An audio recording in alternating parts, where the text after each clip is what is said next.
that is cool. He's like mixing it up and bottling it. Him and his wife are bottling it in the evenings, like they have like real jobs. So it, very similar to when I was packing T-shirts in my dining room and putting tape, Teflon tape on the fittings when Josh and I were doing it at my house. So we should have it soon. We're working out the margins. Make sure that I don't want to sell it if I can't make any money on it. What's the point? We don't have our space is of premium value, and so if I take up a shelf in my headquarters here, I have to make money on it. Otherwise, it's pointless. And so we're working on getting. I'll have gallons and bottles. So we're working on that.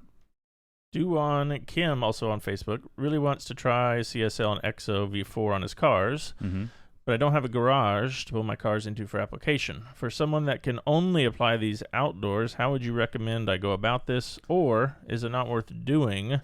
Should I maybe pay a professional? This will be my first coating product he's trying. I think you can do it. It depends on the conditions. Like obviously, if it's starting in Florida, it would be hard in the summer to do it because there's crazy rain all the time. You just have to do one panel at a time, and just wipe it down because again, coatings aren't like as critical as people make them out to be. It's not that hard to do, especially CSL. So yeah, I would get up really early or stay up really late and just do like one fender at a time, and so wipe it down with eraser. And so you've polished it and done your whole thing.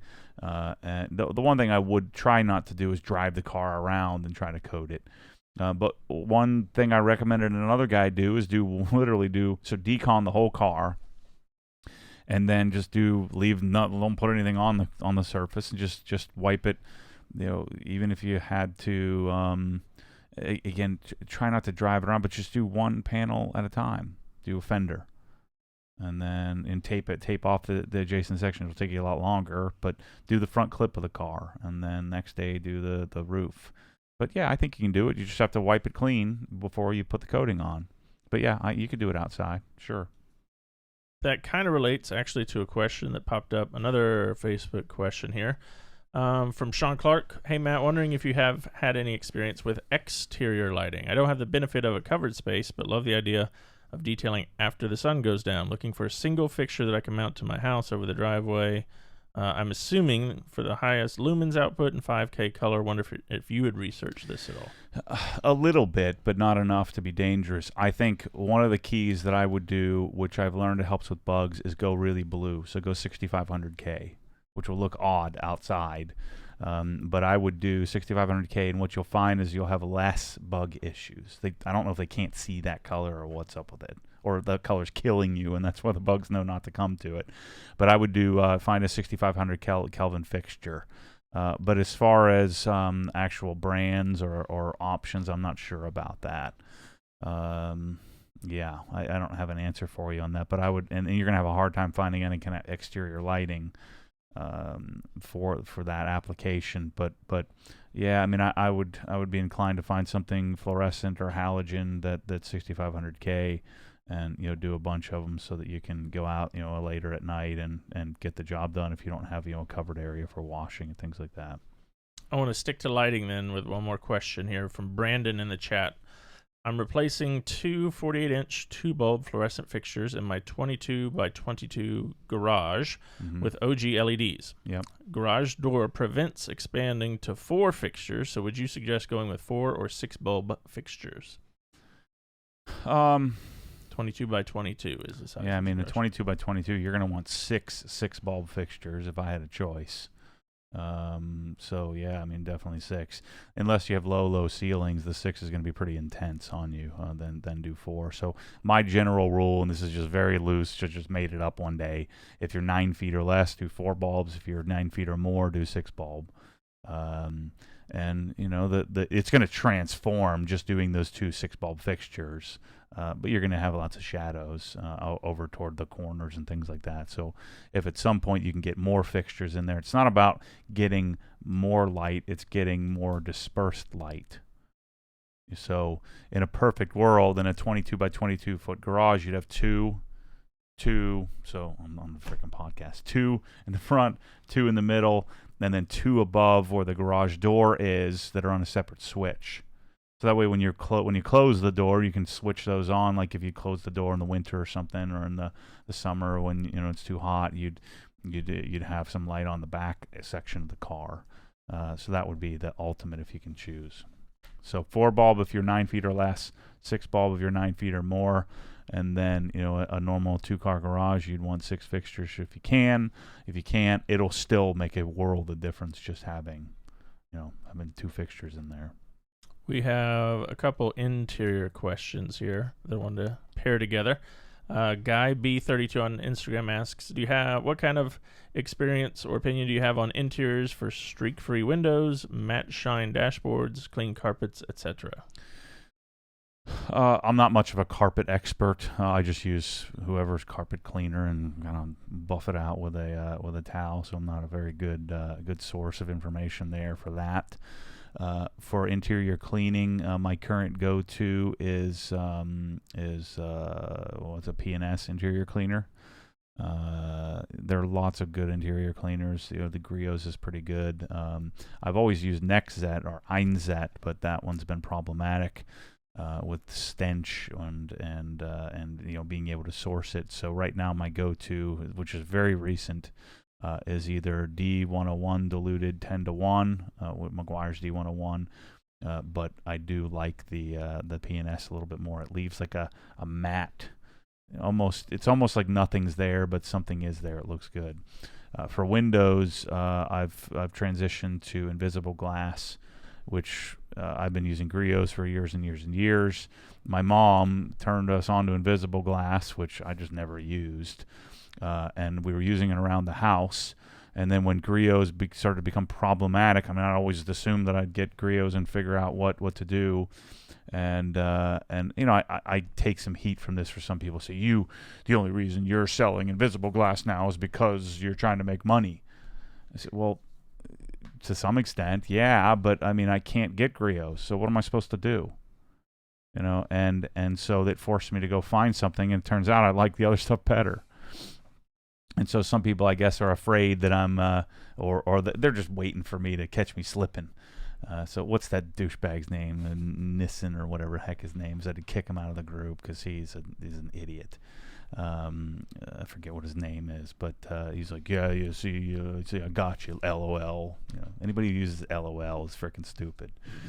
So anyway, invisible glass. This is my process. I like hose it down, with the invisible glass, soak it down. I have several towels, and I have the invisible glass reach tool, which I have been using for years, and just hammer down, just buff the crap out of it.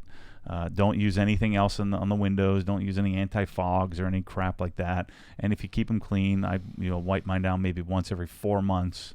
I don't have any issue. But you've really got to get at it, and if it's really dirty, you'll have to clean it twice.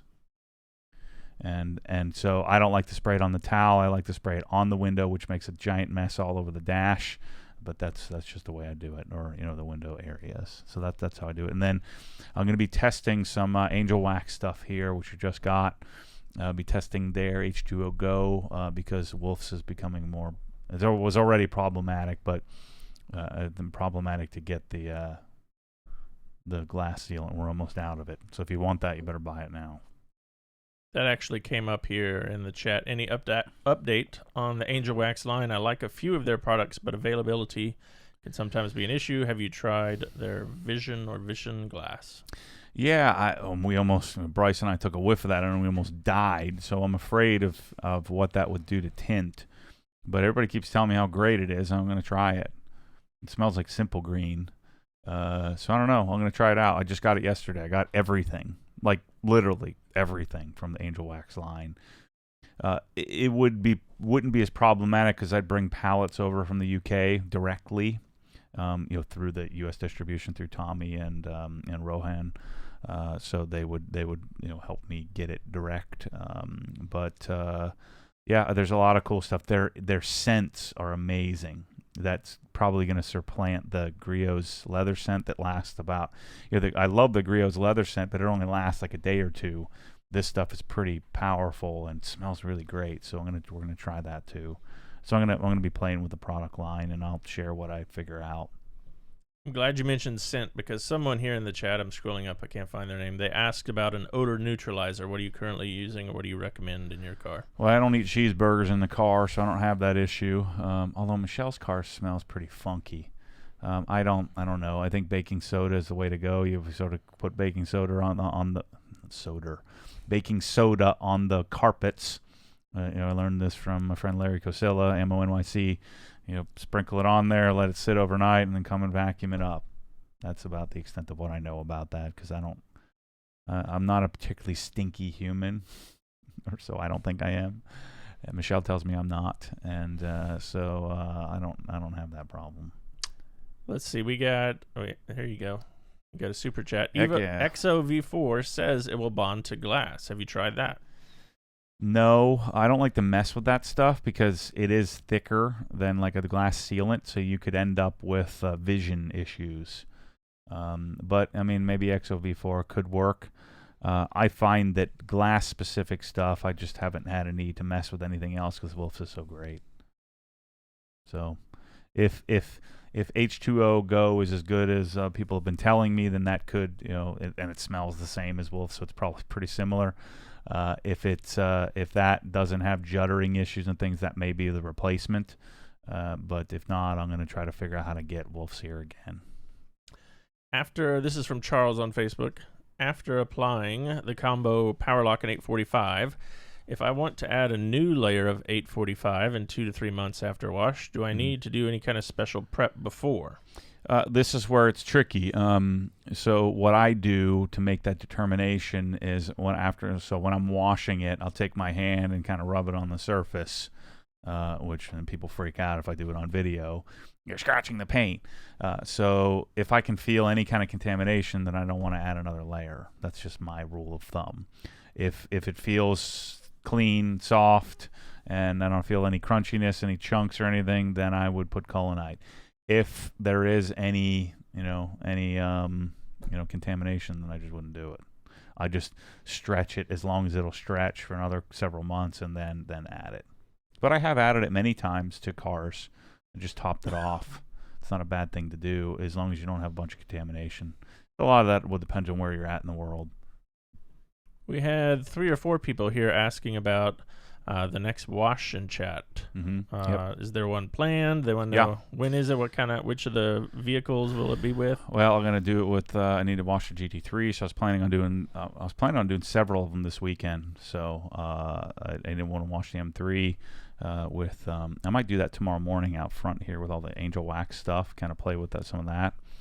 And I'm doing a coating in chat. I'm halfway through that on the new M3 wheels. I don't think I need to show you coating wheels for the 7th time in the last 6 months. So I'm gonna just talk and doing something while I'm talking. I got a bunch of them coming, and then I want to do some wash and drive stuff with Bryce. So do Bryce's car. Then there's going to be some driving stuff. I finally got the cars aligned, the M3 and the 1M. So those are aligned and set up. And so I'm going to do some 1M driving here. Got to put the brakes on the 1M. So more driving after that. I'm going to do a brake bedding video and try to get the camera so we can see the brakes heating up and cooling down. So lots of wash and chats or wash and talks coming up here. How did the tunes turn out on the M3 and the 1M? Great. Yeah, really, really great. The 1M is good now. I enjoy it now. Before I wasn't enjoying it. So, there's turbo lag on that car. But other than that, it's awesome. Transformed it. And then the M3, the cool thing about it, the tune doesn't feel remarkably different, Alpine versus ESS. The cool thing is the steering increased feel, or the stiffness of steering is pretty interesting. How he was able to adjust servotronics and adjust that. Do you have any sort of guess, or maybe you can speak from experience, on how many vehicles you can get out of one bottle of Wolf's glass sealant? 100. Yeah, a lot. A ton. A lot. Yeah. Like all all windows, the front and rear, two Windshield. coats on all of them. Yeah, I mean a lot. If you don't, there's no reason to cake it on. I mean, you just kind of sprinkle some on. So 100's probably a stretch. Let's say 50. So let's say a lot. My first bottle lasted me like 3.5 years, and I had 5 cars at one time, so that all had it on it, and I put it on every few months. So yeah, even though it's $75 or whatever, you're going to use it for a long time. Carl from Facebook has a question about, I have a small scratch past the clear coat. Can I use color match and keep adding layers on the scratch until it's higher than the original paint, then wet sand and compound and polish with the hope that I can blend it in and make the scratch disappear? I don't know. I've never done that. I don't know what color match is. So I'm not sure about that one. I mean, one thing you can do is just, you wet sand it to get rid of the peaks in it. It'll help a little bit. You just want to be careful you don't sand that whole area down and, blow through it and make it worse. But, if you were to, sanding would be less aggressive. So if you made some, 1500 grit and then 3000 grit passes on that scratch, you'd attack it a little bit and kind of round off the peaks, and it would be less apparent. And then polish it out. Get the sanding marks out. That would help. You just need to be careful, and you also need to be careful with texture, because if you sand that area, then you may become more apparent that you have a blob there, because like what he's talking about, building up layers, then texture might not match. That'll be the biggest issue, is when you're dealing with a scratch, and you have orange peel. And you flatten that spot out, and then you have a scratch and a flat spot. It makes it more pronounced, so you need to be careful with that. So that's where maybe sanding with an interface pad or like a 3M Trizact, or the Rupes, the stuff we have out there, the 3000 grit with the kind of foam pad would probably be the way to go to try to reduce the edges of the scratch, to help it make it less transparent, or make it less visible. All right, I want to transition here because there were a lot of questions that came up here after your comment or your plea on Facebook about the GT4 here. Mm-hmm. So I'll start with Jason on Facebook. What is your expectation of the new GT4? I know that you drove a 981 in the mountains a while back. Can you talk about why the GT4 is an intriguing driving experience to you? I would imagine there's many differences from engine placement alone. So here's the methodology, or the game plan here. So get a 1M, or get rid of the 1M through the raffle, which I knew I would start regretting once I started to get the car set up the way I wanted. It's really, really legit, man. And then I got all the interior part. It's I'm not sales pitching you here. It's freaking great. So 1M goes in September. Shortly thereafter, buy a Z06. I'm going to look for like a 20,000 mile, $70,000 Z06, something like that. Something that maybe needs a good paint correction, but, a car that's been cared for. And, the beauty of Corvettes is there's a bunch of old dudes that own them. So a lot of them probably haven't even hit redline. So I can find a nice Z06, and hopefully I would have had the GT4 ordered. I would guess the GT4 is 8 months away. I mean, for me actually taking delivery of one. So I got to find an allocation, which it seems like there's enough people that'll offer me one where I don't have to play any stupid games. But allocations haven't been divvied out yet, so nothing's set in stone yet. Yeah, the GT4 is just such a great driving experience. The only thing I worry about is it's so similar to a GT3, a GT3 RS. The GT3 RS isn't going anywhere. So the GT4 is just one of those things that I know, I would really enjoy having a manual variant, a manual Porsche. And I love that car. I love the mid-engine feel. The new whatever 718 or whatever they call it, the new version of the GT4, I'm sure is going to be very similar to the previous gen.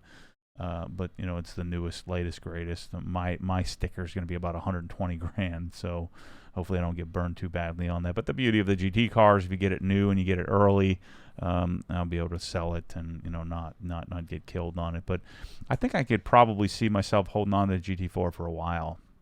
I just like the way that car feels. I like the way it drives. I like the gearing. I don't care what anybody says about the gearing. I like it. I went into it thinking everybody told me I'm supposed to hate the gearing, and I'm like, I don't. 30 seconds into the drive, I didn't notice a difference at all. I'm sure you'd probably notice the annoyingness of it on the track, but driving around on the mountain roads, it was fine for me. It was actually easier. I really liked it, so I didn't seem. Maybe I'll think differently if they have the same gearing in the current one. I suspect they may change that. I don't know. I haven't done a whole lot of research other than I saw it come out. I'm like, I need to freaking get one. So I'm gonna do the Genetian blue, which is a dark blue, carbon ceramics, a gray stitched leather interior. Yeah, it's gonna be sick. That was my question. So when they say, okay, Matt, you get an allocation, then you spec it out however you want, and they order it. Yeah. Okay. This isn't like you're a Chevy you're going to look for, where you go and you walk down the line of 500 of them. That's what you get. That's not how this game works. Not with a car like this. You order it the way you want, and you wait for it. So once they give you the allocation, then the rest is all on you. They don't just say, "Hey, we got a gray one. Do you want it?" Correct. Gotcha. Generally. Yeah, I mean, occasionally the dealers will spec some cars, but yeah, these are built to order. This is what I want. I want to share the process, and so if I get someone who says yes, I'll give you an allocation. Nothing's set in stone until I actually have the allocation, and then and even then the car can show up and they can bait and switch you and say, all right, your car's here, but it's an extra 20,000, and I'll literally punch a guy in the face. The games they play are ridiculous. This is why the freaking dealerships should all go away. I would love that. Maybe I shouldn't bash them if I want one of them to give me a spot. I don't understand why we got to play all these goofy games. So I'm gonna try to get one. And you would think it's simple. It's a $120,000 car. You think you could just get one. Well, it's not that easy when lots of people want one. And it really doesn't matter. I mean, I have a spot on the list in perpetuity with $5,000 at my dealership. But that hasn't helped me get a car yet. So some guys were like, well, good luck. I've had a deposit for whatever. I said, well, so have I. That doesn't mean anything. You just have to find a spot of a guy who wants to give you one and a reason why it helps them. And then I want one where I'm not paying extra for it. That's stupid. I'm already paying. Could you imagine paying MSRP for a car? The actual sticker price? Would you ever consider that? I would consider going under a sticker. But I figured. Ray asks on Facebook, related to that, I'm curious about this as well. How does it work to get an allocation from Porsche to buy a GT3 or GT4? Not sure if in the future when I'm ready to buy, if it's required to buy another 911 first. Not really interested in a non-GT 911. That may help, may not. Dealers just give it to whoever they want to give it to. Some of them say they have a list. Some of them probably do have a list of people that they honor some sort of system. It's a game where, the more cars you buy from them, the more chance you have of getting one. But buying one 911 doesn't matter. Doesn't help me any. And I got a freaking YouTube channel where I talk about Porsches, and I talk about the dealership so they don't, most of them don't understand that game anyway. The social game. They think they do, but they don't. So, yeah, I mean, it's just a stupid game where you probably won't be able to buy one. So you'll probably have to buy a used one, like I've had to. It's interesting how this relates. I hate to always bring it back to bourbon, but there are certain bourbons that are allocated. Yeah. And a store gets X number, and then they have a list of these are either my priority customers who spend the most with me, or I want to give it to this person for whatever. But if you, Joe Schmo, go walk in and say, hey, do you have this? They'll say no. They don't even have it. So it's interesting. And the problem is that I get that. That's fine. It's their business, whatever. It's they've invested in the brand, the Porsche brand, and have the stores and all of that. The issue is that they play these ridiculous games where there's a lot of the dealerships are selling to other secondhand dealerships. Where so there's all these cars. Like there are hundreds and hundreds of GT3 RSs just sitting there that nobody owns. The dealerships are sitting there waiting to make $50,000 extra on, and you can't fault the dealers because they're just simple people trying to make money. It's Porsche that should fix the stupid system. Make it like Tesla. I go online, I put $2,500 down. I don't have to go to some stupid. I don't need to go. What do I need a dealer for? And I order it and it shows up. I mean, why can't we have that system? I know why we don't, but let's have it. So when I can buy, I just, there's, GT3s, no allocations. It's just you place your order and then your number 782, and if you get one, you get one. Instead of some goofball pocket protector salesman is in charge of who gets a car they've been dreaming about their whole lives. It's stupid. I hate it. At least Ferrari, there's a point system that you can kind of work your way through. Porsche, it's just a wild west of ridiculousness. It's the dumbest thing ever. It frustrates me to no end. So yeah, you basically won't be able to buy one. So that's what you got to do. You just got to put it out there, and you got to call and call and call and call and try to catch one at the right day, right time, right person. Right. You're going to be you're source one from some other state somewhere in the middle of nowhere, and then they'll ship it to you. And so the experience is horrible. I should make a channel dedicated specifically to just calling out Porsche and the dealerships just every day, and then BMW for making fart machines. Yeah. So let's say someone has the GT4 for 6 months. Yeah. And then they sell it. Would they sell it then back to the Porsche dealership, or you could sell it privately, and depending on how much demand there is. So again, like the GT3s for a while, the GT3 RS, you'd buy one.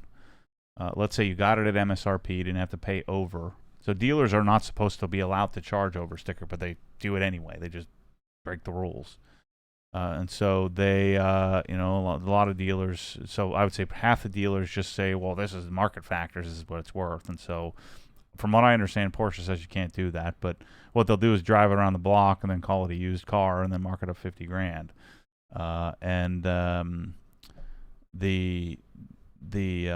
Where was I going with that? The secondhand market, that's fine. I mean, whatever it's worth, it's worth. And so if there are 100 cars and there are 1,000 people that want them, then, chances are there's 100 people that'll pay more than what it cost originally. So that, the free market dictates. The problem is it's not a free market. It's a market controlled by idiots. Like Adam LZ, he bought his and he had to freaking buy a $8,000 worth of warranties and tire packages. I think it was almost $6,000. It's like a $2,000 or $3,200 wheel and tire package for, I think it was 1 year.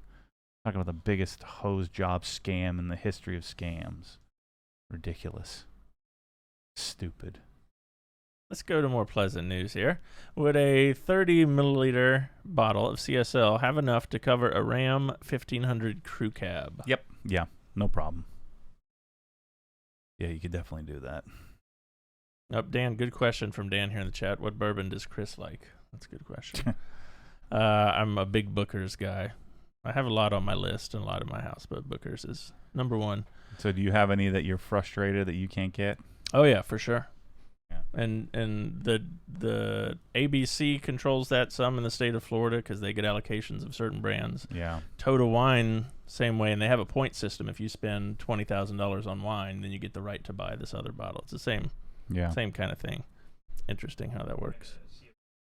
Yeah. Yeah. But and there are groups out there called a secondary market where you can buy, sell, and trade them. I get a call once every month or two from the lady at Winn-Dixie. Winn-Dixie actually has very good allocation in the state of Florida when it comes to that, which is weird. But she'll call me and say, "Hey, I got this in. Are you interested?" And then I go and get it, and I can trade it with a friend or drink it myself. Just mark it up. Yeah, could mark it up and sell it on the secondary market if I really wanted to, I guess. Yeah. Let's see. I want to go to another Facebook question. How close are you to finding a generic gallon OG container? Would it mimic the Adams gallon or look like something else? Yeah, I don't know. I'm not close. I like that gallon, that the angled J, forget what it's called, J hook or J handle or something like that, J style. The Griots and Adams version, I have those. I mean, I have a source. I buy those from packagingdirect.com or something like that. So we have those. That's what I put the decon soap in. But I'm gonna have to make something that matches. If the press all bottles work out, I'm gonna have to make something that matches that. I had a conference call with Press Hall. I guess we talked about it in the last podcast. So they're working on figuring out what the heck's going on with the tips. And then I got to get the replacement parts, figured out and buy some more 750 milliliter bottles and just keep working through that. And we'll work on, I promise we'll work on getting the Google Docs figured out here. We lost one of our media guys, and so Bryce and I have been up against it a little bit here. So I have a question from Mike in the chat. We'll go back to Powerlock here for just a second. He applied a coat of Powerlock and 1 coat of Colonite about a month ago. 2 washes since with bead maker applied after each wash. Am I safe to apply another coat of Colonite even with bead maker on it? I don't know. I haven't tried that. I mean, if it bonds to it, I mean, yeah, I think so. Just a question of how much sticks. I don't know. So I haven't done that.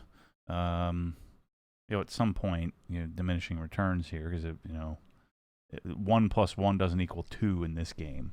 2 coats doesn't give you two double thick. You might give you 1.1 coats. So that's the same thing with coatings. When they talk about putting 8 layers on, it cannibalizes itself to some extent. The solvents, eat and you wipe most of it away because a lot of times they don't stick to themselves. So again, 1 + 1 is not equal to 2 in the layering game. Who the heck knows what it is unless you had a electron microscope? I don't think you'd really know. The one thing I wanted to talk about, I passed my first round of my IDA, my becoming a professional detailer certified. That gets people going always. There was a bit of talk about that here in the chat here. Yeah, so it's too easy. So I'm going to share my findings with them. It's too easy. I did the first, so it's 10 sections. So what you do is you sign up to become, and you don't have to be an IDA member, but it's less expensive to do the coursework or to take the tests if you are an IDA member. So I don't remember what it was, but I paid $300 to be an IDA member as a retailer, and then once I'm a member, then I think it was $300 or $400 to become to take the tests. And then I'll have to pay to become, a skills verified, and then I'll be a certified detailer. So, and we've gone over and over this whole idea of getting a certification and pursuing knowledge and stubborn people that that don't believe that that's the way to go. Whatever. I mean, I find that I'm much more motivated to pursue things or pursue information when there's a carrot at the end of it. If I went to Villanova and didn't have that diploma over there, I probably wouldn't have gone. There's no carrot, even though it's a piece of paper that cost me $120,000. It's the result of it. I look back and it was a fantastic experience. I learned about life. You could certainly learn about life without spending $120,000, but I think the ROI on that is very, very high. So that's the argument of a lot of detailers is what's the return on investment of me becoming this thing that they're spending money on it. And I think if you live your life that way and say, this is stupid and you have these opinions, but you never actually done it, I think that's just a bad way to live. So I did it, and I think I missed like 2 or 3 questions as I'm kind of rolling through the different sections, and then I'm sitting there, I'm watching Riverdale and taking the tests. So it literally only took me an hour to get through all 10 sections. So I think they should be longer. I think they should require full attention. I think they should be much more sophisticated. But I did fail as you might imagine, the safety and compliance test. So that one I missed. I think 4 questions. And so I had to retake it, and then I did fail and I didn't video it. I couldn't figure out how to video it and make it so that I guess I didn't want to show all the questions and the answers to people. That wouldn't help the IDA. And then I failed the wheel and tire. I'm the freaking king of wheel and tires, man. How the heck did I fail that one? A lot of it was there were goofy questions about clear coats on your wheels and whether it has it or not. But then I think I got 95 and 100 when I retook them. So, I learned some things actually. That the problem is there's no curriculum. So, and this is a new thing, and so you have a bunch of detailers and industry people that have kind of dreamt up this idea of creating some form of certification, and so it probably needs more. It needs a little bit more. It needs to be harder, and I think they need to have like a 50%, 55% pass rate. And I think they need a curriculum that you have to go through and learn. And I'm sure that's part of the longer term plan. But I mean, I blew through these questions in minutes, so it took me an hour to take, a few hundred questions. And that's just too easy. But it was cool. It was a good experience. It required me to go and learn a few things, about like SDS sheets and things like that. And now I'm halfway through, and then I'm probably going to pick up a few things at the next, when I do the skills verified, the in-person thing. So I'm going to try to convince Levi and or Bob Phillips, who are recognized trainers, to come and skills verify me, see if I fail or pass that. I'm sure I'll pass. But I think the key takeaway for me on all of this stuff. So I was thinking about this. I went to Gary Vee. I have all these diplomas over there. I've gone and did this certified detailers, but I've done a bunch of this type of stuff my whole life. Right now I'm working through becoming Facebook Blueprint certified. I want to become Google certified, and again, for me, part of the motivation is the diploma at the end. But I'm just hoping to get one thing. Forget the money, forget the investment. Villanova, I was hoping to get one thing out of every class. But if I can get one thing out of every knowledge pursuit or every diploma pursuit, then to me that's a solid positive return for me. And so I went to Gary Vee and I spent a bunch of money. It was a lot of money to go, and I took probably 10 things away from it. But if I got one thing out of it, to me, if I'm, when I'm 50 years old, or I'm 39 now, if all those one things are add up to a sum of something positive, I don't see anything. I see a reason to continue to chase and chase and chase. And when you get in that cynical mindset of, it's a waste, I told you the test is too easy, but I guarantee you there'll be some things you didn't know that you learned from it, even if it's something very simple. And if I was a detailer, and I would put it on my wall and I would market that I'm a certified detailer.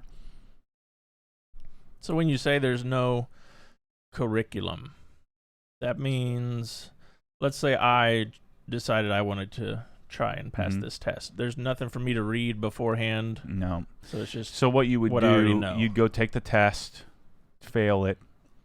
You'd probably want to write down some stuff, and then you'd want to go and chase those things that you didn't get right. The problem is you don't know what you didn't get right. So that's where it could be a little bit more difficult. If you're starting out and you want to go do it, this is where you really learn quicker.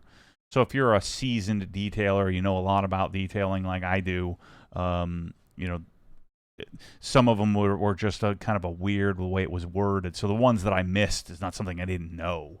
It was something that was like worded oddly, and it's like, well, it could be A or B, and I picked B, and it was probably A. That's what they were looking for. So some of the ones that I missed were up to interpretation of what the answer could be. But the concept, it wasn't something like I never heard of that before. And it was like how the answer or the question was worded. And so if you went, it would be probably 50% or 60% of the stuff you would have no idea. And then another 30% would be you're not sure, but you could kind of guess through a reason out. And then another 10 or 15% are just common sense, where it would just made common sense to you. And so the way to do it, you get 2 chances before having to pay more to retake a 3rd or 4th or 5th time. So you would want to take notes while you're sitting there taking the test. It's not timed. That's another thing that would be helpful if it was timed or proctored, if they made you go to a Pearson VUE testing center or something like that. And so it would be helpful, I think, if you took it, and then you would know what you don't know, and then you could start to go chase some of that information. And the SEMA designation I have was very much like that, where there wasn't a curriculum. There was a topic list. So there is a topic list, and so you would want to go and research that topic list as much as you can. So SEMA, it's like go to the library. There's not like the CFP. There's a curriculum that many have written, a certified financial planner. There's a curriculum to get your engineering degree. There's no curriculum for this, so you'd have to go and do the research on your own, which does, in many ways, makes it a little bit harder. So in that case, it was hard, but again, there wouldn't be any difference between a high-level detailer and a low-level detailer if you knew these basic concepts. So that's something that I think they need to figure out and making it a little bit more sophisticated. And just to address that, because Shane spoke up here in the chat, he said there's a whole set of articles written by Prentice St. Clair.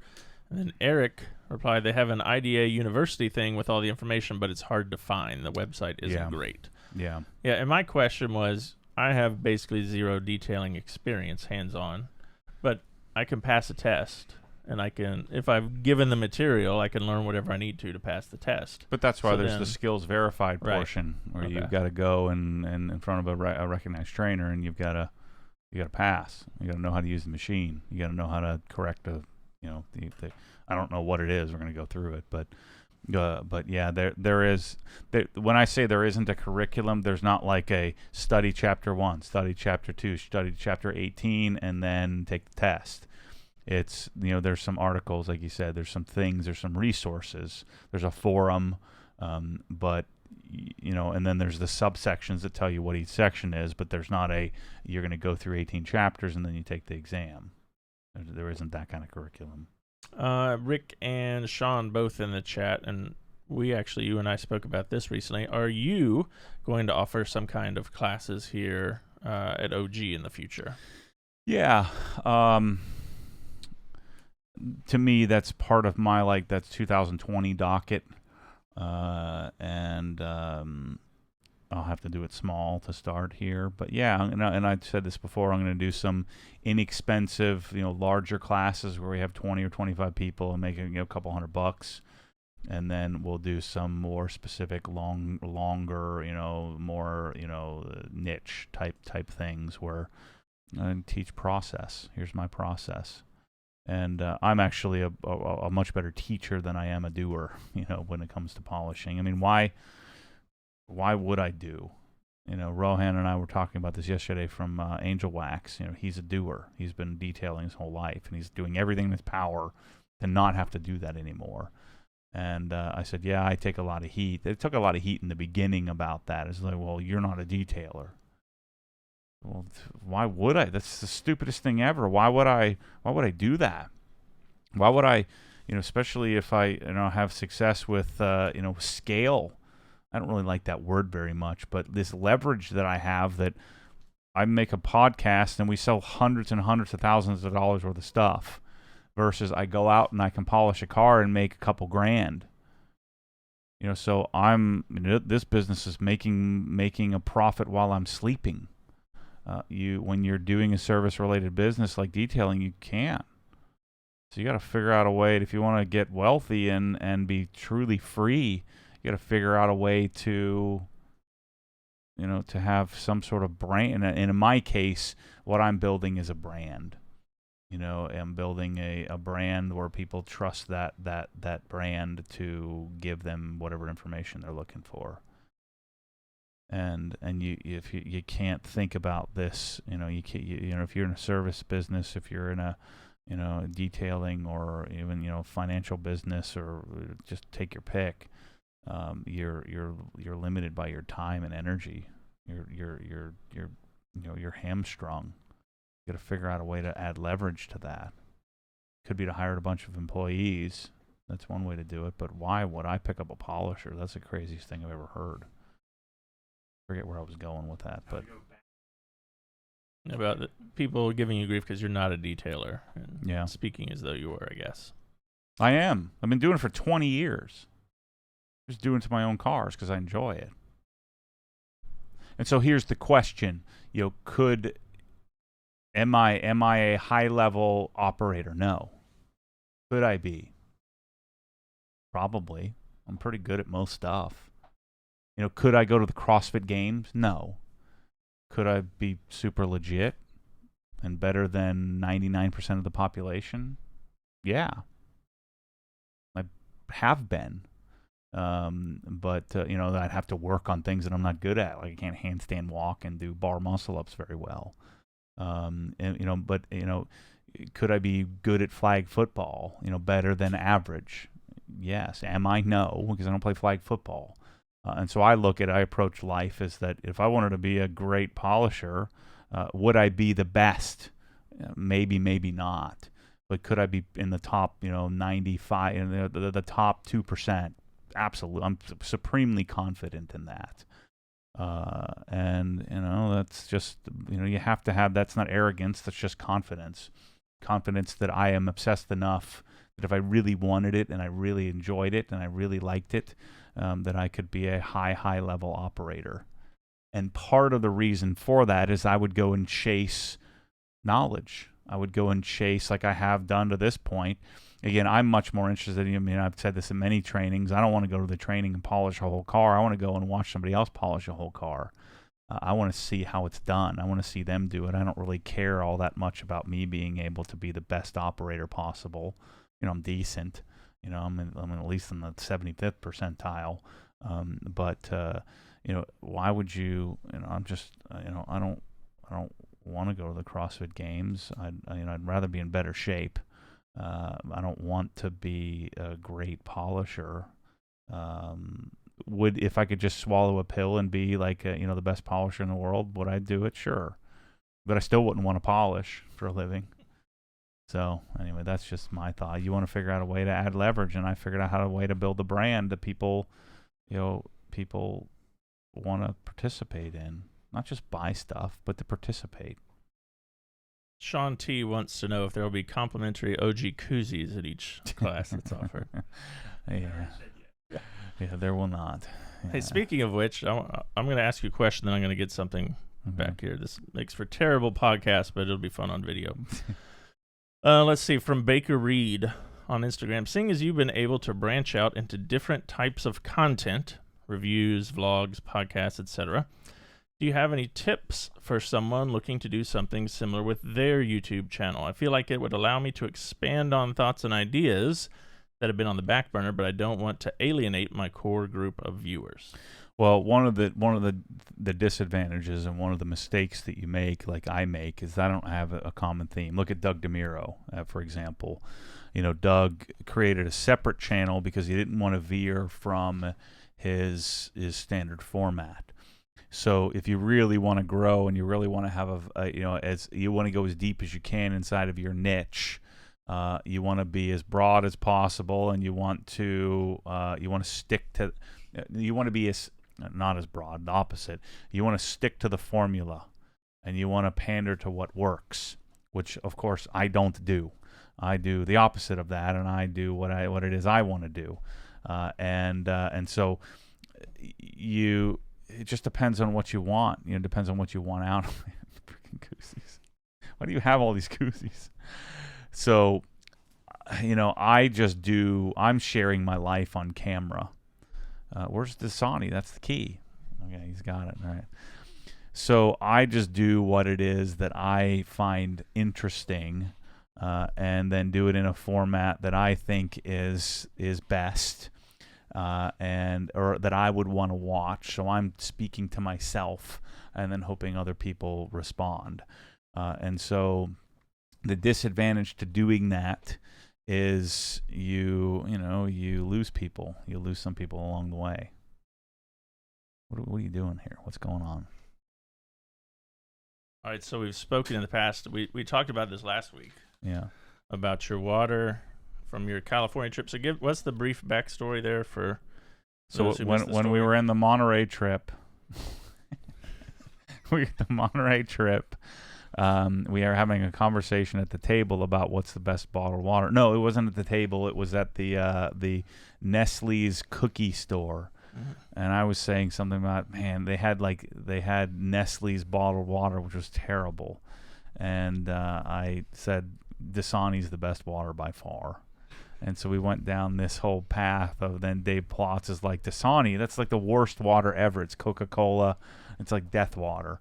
And so we started this whole argument of what's best, and everybody said Fiji's the best. And I said, I don't really like Fiji.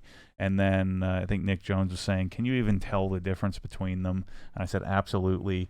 And so Dave said, well, we need to have a blind taste test. The problem is I need to go cleanse my palate. I'm tasting plastic because I'm starving right now. My darn retainer is plastic taste. You can go cleanse your palate if you need to, and I'll so you can explain the rules? Okay. Yeah. So, yeah, none of these. I bought all of these with my own personal money. We were not paid for any of this this morning at the racetrack.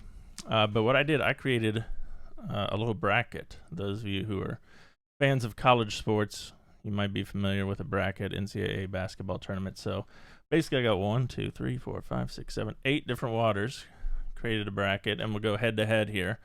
The koozies, of course, Matt hates koozies. If you weren't listening last week, that was part of his rant was how anti-koozie he is. So I brought them in mostly because of that, but also because he, in theory, you can kind of tell if you hold the bottle, okay, that's Aquafina maybe, or this is Zephyr Hills, or I know the shape of Dasani. And so this is here to kind of hopefully provide a little bit of resistance when it comes to that. So we'll put them in there, go head to head, and we're going to find out which one he truly prefers out of these 8. And so I'll go over them with you here. I got to go toothless for this. All right, so the tooth is out. I explained the rules to them. I told them I got a bracket here for us. How are we going to cover up my eyes? Well, you have to just be honest.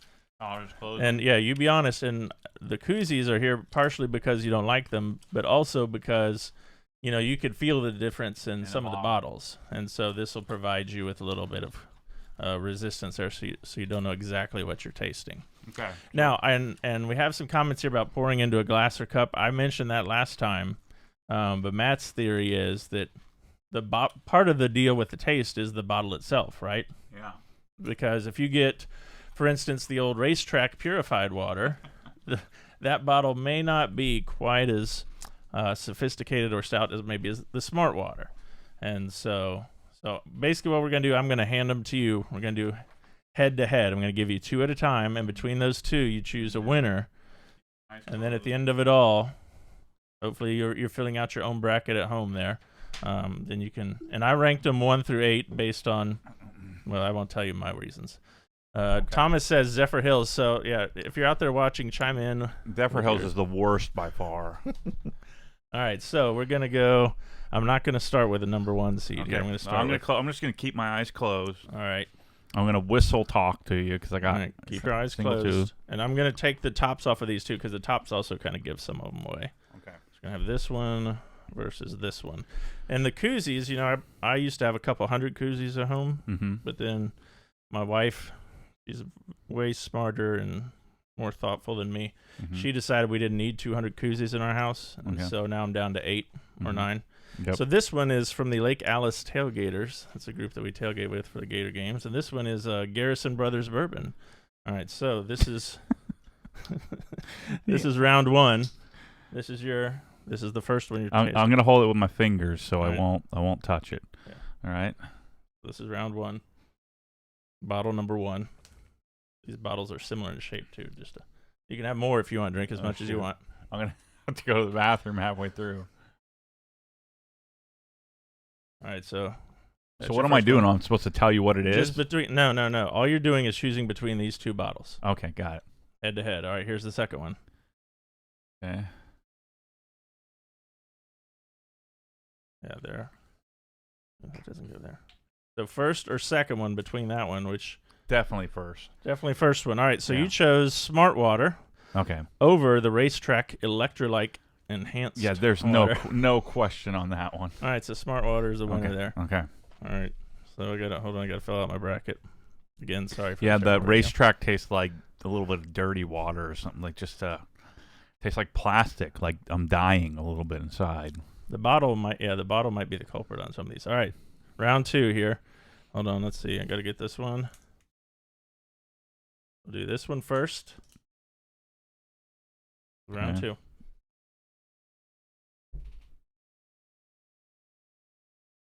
This koozie brought to you by Brick City Southern Kitchen and Whiskey Bar in downtown Ocala, Florida. Delicious pork. Okay. All right, so that's choice 1. And here's choice 2.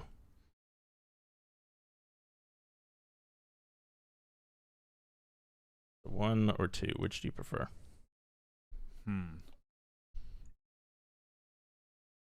Give me one again. Oh, all right, hold on. Let me get the top back off.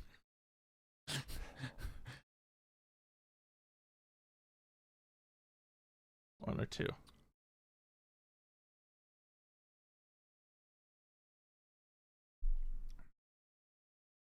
I think 2. The second one. Yeah. All right. Ooh, that was close. That was close. Dasani. Oh. Dasani was almost taken down by Racetrack. Shoot, that would have been bad. Yeah, then your whole water reputation could have gone down the drain right there. Mm-hmm. All right, round 3 here.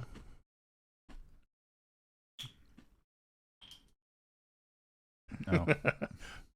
People were begging for you to pick Racetrack. That would have been awesome. And we got this koozie is the Country Club of Ocala, a fine spot.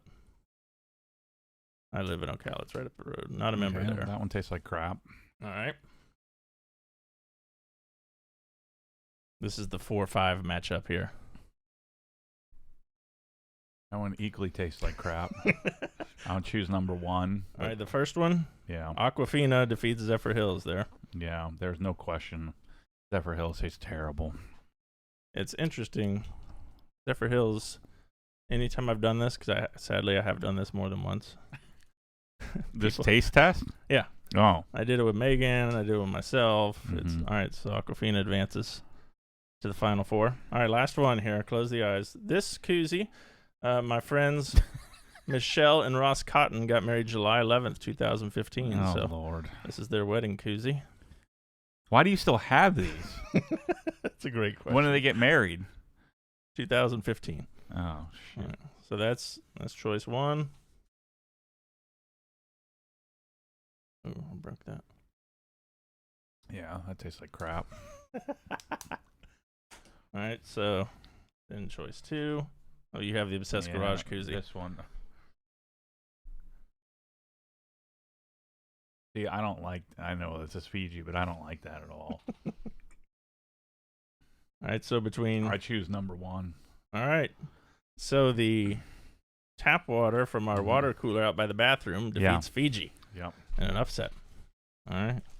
And that was... Everybody loves Fiji. It tastes like dirty water to me. That was the official... Hold that up where you can see it, Obsessed Garage. These, we were asking for applications for Media Analyst. We had a guy send in his prototype here, the Obsessed Garage. Whatever that's called. He's definitely not hired. All right, so we're down to our final 4. Okay. So we're going to... Let's see here. I got to make sure. All right, we're going to do this. I'm going to keep my eyes closed the whole time so I don't mess this up. All right. So do you want to just do all 4 at once, or you want to do a matchup? Yeah, this is getting long. Let's do all 4 at once. All right, all 4 at once. I'm going to try to have to hold the bottom because I can kind of tell. Maybe you should pour it into my mouth. We're going to have to do that because I can tell the bottles now. Now I kind of know what's going on. All right, hold on. This is Toothless Thursday. Not in the job description. You're going to have to put that on the... Make Bryce do it. All right. All right, here we go. Right, where are you? We're What's the going final on? 4. So let me switch up the order here. Or just put it to put it on my palm. This is choice 1. Let me guide my face to it.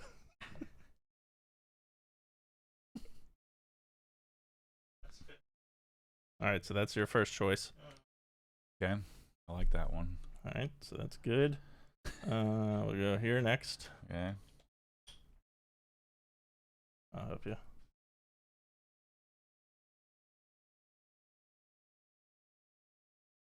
Definitely number 1. Okay, so number 1 out of those. Okay. Keeping them closed. Yeah, definitely number 1. All right. choice number 3 here.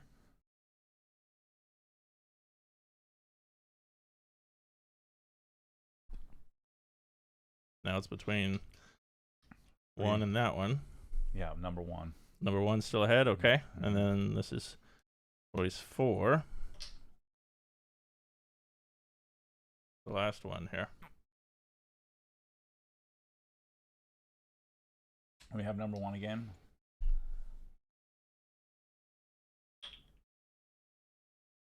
Wait a minute. Oh, I forgot. Oh, well. We'll just pretend this is number 1. No, it's not number 1. Hold on. Somebody's going to replay this and figure out I screwed it up, but that's okay. No, here we go. It's number 1.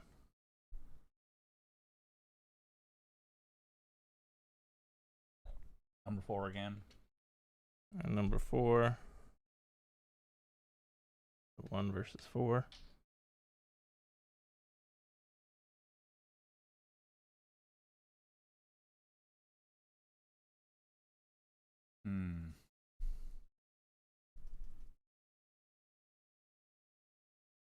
Give me 1 again. Give me 1. Just give me the darn thing. That's 1. With straw, yeah. Straw would have been a good idea there, Ricky. Next time. 1 and 4. That's 1. It's down to 1 and 4. We have our finalist. Here's 4. 1.